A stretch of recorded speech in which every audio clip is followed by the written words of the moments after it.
Galgotia university को AI impact summit से stall खाली करने के आदेश। चीनी रोबोट विवाद बना बड़ा मुद्दा। इंडिया एआई इम्पैक्ट समिट 2026 के दौरान गलगोटिया यूनिवर्सिटी एक बड़े विवाद के केंद्र में आ गई है, जब उसने एक रोबोटिक डॉग को अपने स्वदेशी नवाचार के रूप में पेश किया, जबकि वह वास्तव में चीन में बने मॉडल था। इस घटना के बाद यूनिवर्सिटी को समिट के एक्सपो एरिया को खाली करने के आदेश दिए गए, जिससे आयोजन को भी अप्रत्याशित विवाद का सामना करना पड़ा। समिट के दौरान यूनिवर्सिटी के स्टॉल पर प्रदर्शित एक रोबोटिक डॉग को ओरियन नाम से प्रदर्शित किया गया था और कहा गया कि ये यूनिवर्सिटी के सेंटर ऑफ एक्सीलेंस द्वारा विकसित किया गया है।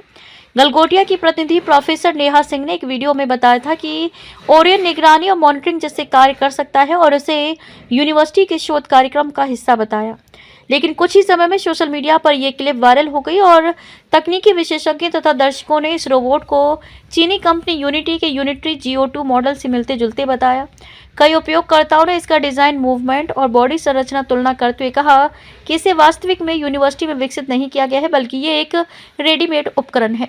घटना तेजी से ट्रेंड करने लगी और आलोचना का विषय बन गई। कुछ लोगों ने इसे देसी नवाचार के नाम पर विदेशी तकनीक को प्रमुख मंच पर दिखाने के प्रयास के रूप में देखा, खासकर ऐसे समय में जब सरकार भारतीय एआई क्षमता और रणनीतिक स्वायत्तता को बढ़ावा देने की बात कर रही है। समिट के आयोजकों और इलेक्ट्रॉनिक्स एवं सूचना प्रौद्योगिकी सचिव एस कृष्णन ने स्पष्ट किया कि समिट में ऐसा कोई प्रदर्शनी जारी नहीं रह सकती जो वास्तविक नवाचार न हो और भ्रम पैदा करे। उन्होंने कहा कि हम ऐसे प्रदर्शनों को बढ़ावा नहीं देना चाहते जो वास्तविकता से भटका कर बताए गए हों, इसलिए विवाद से बचने के लिए यूनिवर्सिटी को अपने स्टॉल खाली करने के लिए कहा गया। गलगोटिया यूनिवर्सिटी ने बाद में एक आधिकारिक बयान जारी कर कहा कि क्लब हाउस पर पर्चे में कही गई बातें गलत थीं। यूनिवर्सिटी ने स्पष्ट किया कि उसने कभी यह दावा नहीं किया कि उसने स्वयं इस रोबोट को विकसित किया है। यूनिवर्सिटी ने कहा कि ओरियन को छात्रों के सीखने और अभ्यास उपकरण के रूप में प्रयोग किया जा रहा है और इसका उद्देश्य छात्रों को उन्नत तकनीकों से परिचित कराना है। उन्होंने कहा कि यह उपकरण यूनिटरी के द्वारा निर्मित है और इसे उनकी शिक्षा प्रक्रिया में उपयोग किया जा रहा है। हालांकि यूनिवर्सिटी की सफाई के बावजूद विवाद ने राजनीतिक प्रतिक्रियाएं भी बुला ली हैं। विपक्षी नेताओं ने इसे गंभीर आरोप के रूप में लिया है और कुछ ने तो देशद्रोह जैसे मामलों की मांग तक कर दी है।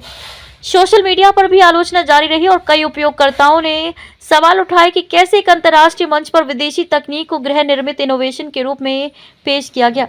इस विवाद ने समिट के आयोजन को भी प्रभावित किया। इंडिया एआई इम्पैक्ट समिट 2026 में दुनिया भर के प्रमुख एआई नेता, उद्योग प्रमुख, शोधकर्ता और तकनीकी विशेषज्ञ भाग ले रहे हैं। भारत, फ्रांस और अन्य देशों के कई नेता इस समिट में शामिल हैं, इसलिए इस तरह का विवाद आयोजन को भी प्रभावित करता दिख रहा है। विवाद ने एआई और तकनीकी नवाचार प्रदर्शनों के मानदंड पर भी सवाल उठाए हैं और ये स्पष्ट किया है कि वैश्विक मंचों पर भारत को अपनी वास्तविक तकनीकी उपलब्धियों को सही तरीके से पेश करना कितना महत्वपूर्ण है।